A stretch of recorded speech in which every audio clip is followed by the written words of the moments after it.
আপনি জানেন আমানত, আমানত তো বোঝেন তাই না? আমানত মানে কি বলেন? আমানত মানে কি?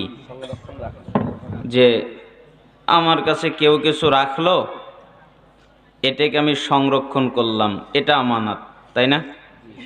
সাহাবীরা বলছেন এটা আমানত না। আমানত কি?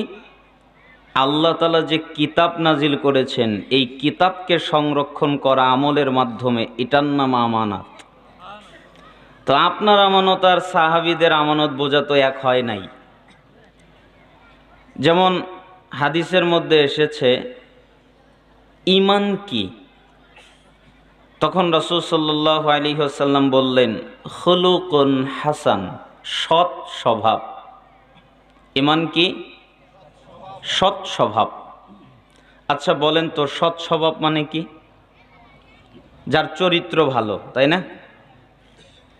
তো সাহাবীরা বললেন যার চরিত্র ভালো তার ঈমান ভালো, এ কথা উদ্দেশ্য নয়। কেন? কারণ আল্লাহ সুবহানাহু ওয়া তাআলা আল্লাহর নবীকে বলেছেন ওয়া ইন্নাকা লাআলা খুলুকিন আযীম, নিশ্চয়ই হে নবী আপনি মহান চরিত্রের অধিকারী, আপনার চরিত্র অনেক ভালো। আর মা আয়েশা সিদ্দিকা রাদিয়াল্লাহু আনহাকে জিজ্ঞেস করা হলো আপনি কি বলতে পারেন রাসূলের চরিত্র কেমন? তখন তিনি বললেন রাসূলের চরিত্র সম্পূর্ণ কোরআন, মানে কোরআনে যা আছে ওটাই রাসূল। যদি তোমরা রাসূলকে দেখতে চাও, রাসূল কেমন এটা জানতে চাও, তাহলে তোমরা কোরআন গবেষণা করো।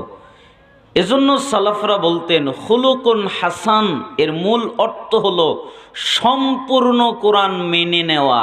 যারা কোরআন অনুযায়ী নিজেকে বাস্তবায়ন করে তারাই উত্তম চরিত্রের অধিকারী, আর তাদেরই ঈমান আছে।